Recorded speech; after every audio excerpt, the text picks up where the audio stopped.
Hey folks, 10-minute Tuesday time. Insecurity is rocket fuel. That is a really important piece of the puzzle to understand how extraordinarily powerful insecurity is. It is important to note that insecurity is not all bad. If it was all bad, we wouldn't do it. It has a great value and serves a very important role in our life. So it's really important to understand that. I get asked to talk to young people about insecurity all the time. Parents constantly ask me about how do I stop my kids being insecure. And I'm just like, I don't know if you can. First of all, well, you can't. Let's be clear about that. Even perfect parents don't prevent their children creating limiting beliefs about themselves and coming up with stories that aren't true. Every child. Well, no child has the capacity to tell objective stories. So of course they're going to come up with narratives that aren't exact and have to be reviewed. So you can't avoid that. And look, the point is, it's actually really useful as a young person to have insecurity. So it serves a great purpose. We see this in the sporting realm. We see this in the business space. We see this when it comes to starting a family. Insecurity is more likely to drive up your performance, to make you do more with what you've got in your 20s. It really is.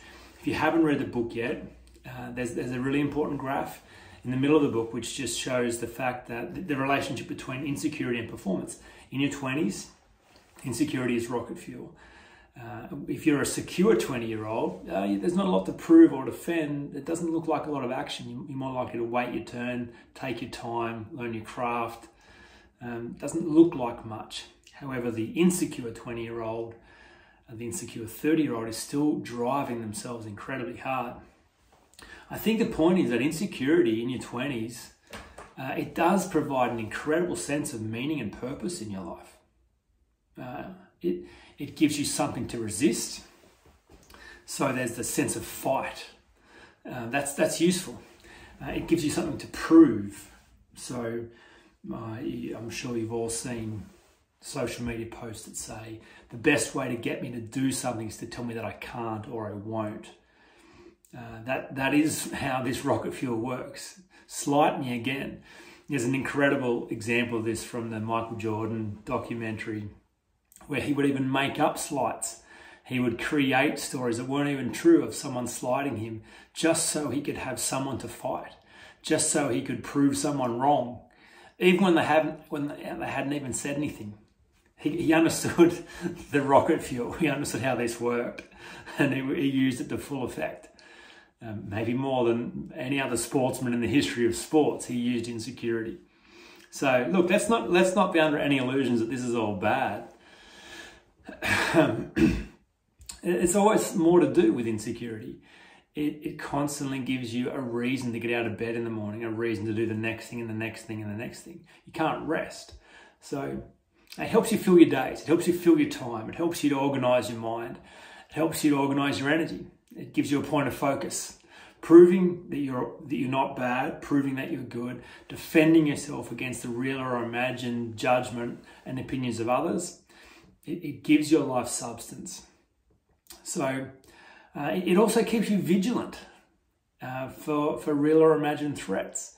It gives you a heightened sense of focus to avoid dangers, to be constantly obsessing about who's looking at you, who's saying something about you, who's judging you, who's got an opinion about you, and to prove them wrong.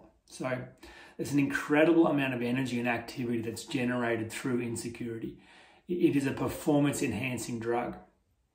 So, you might have heard me say this before, but it's not just my waking hours that are consumed with thinking, writing, reading, and talking about the insecurity problem, but often my sleeping hours as well. It would be rare that a night would go past where I wasn't having some coaching conversation, or I wasn't running a workshop of some description, I wasn't answering a question, I wasn't explaining some part of the 7 Essential Practices process. It occupies all of me, and it's something I've surrendered to because I feel like, part of my mission in life. Part of what gives me purpose is to end the unnecessary suffering caused by insecurity. But it's an important distinction, right? Because sometimes I get really tired by that. Sometimes I get sick of talking about solving insecurity. And it's important to note that not everyone needs to solve insecurity, is ready to solve insecurity, or should solve insecurity. We only do what works, right? So if it was all terrible, we wouldn't do it. So today, here are 3 reasons why you might not want to be secure. 3 reasons why you might not want to stop being insecure. 3 great reasons to remain insecure. just to dial down the energy around the should and the fight and the need to solve this problem. You don't need to solve any problem.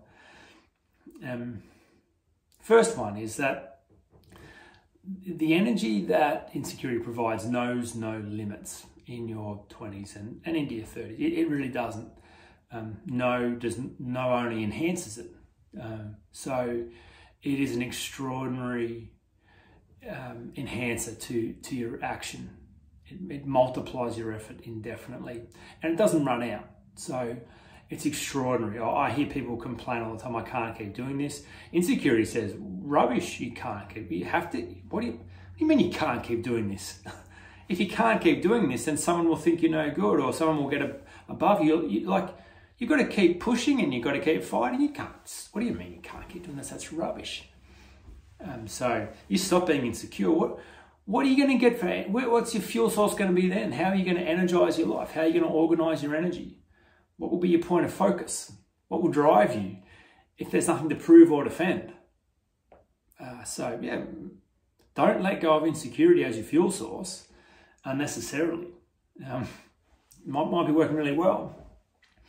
Secondly, if you stop fighting against yourself, if you make a deliberate decision to end the war, well, there's some reconciliation and restoration to be made.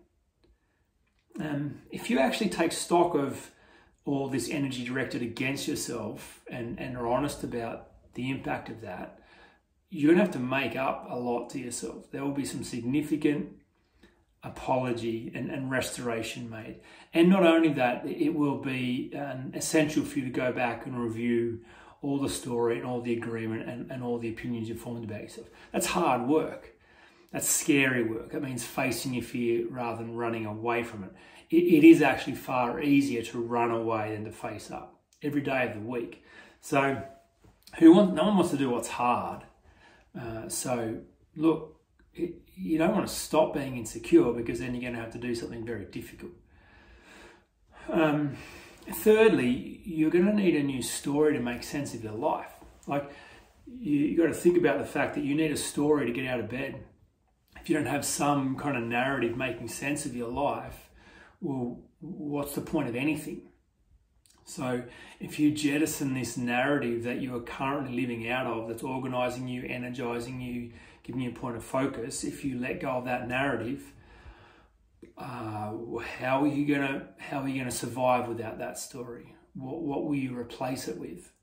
So look, you might be surprised at how well insecurity is actually working for you. You might have overestimated your readiness to get rid of it. You might be able to milk this for years longer yet. So don't let me suggest for a moment that you should not be insecure. Don't feel any kind of pressure from me to do anything with your insecurity. Maybe even dial down me as a voice in your world. Like, don't listen, don't read, because I'm going to be saying annoying things like, this energy, while it's energizing you, is toxic and it's costing you in the long run, and that might not be useful, because that's just going to cause you to let go of this insecurity as the central organizing principle of your life. So look, it's your life and you're the expert in your life. Insecurity is serving a purpose. Hang on to it for as long as you can. Make it work for you as well as you can. And look, if it's not working, if you really are sure that you're ready to let go of it, well, I mean, of course you can. Of course there's a way.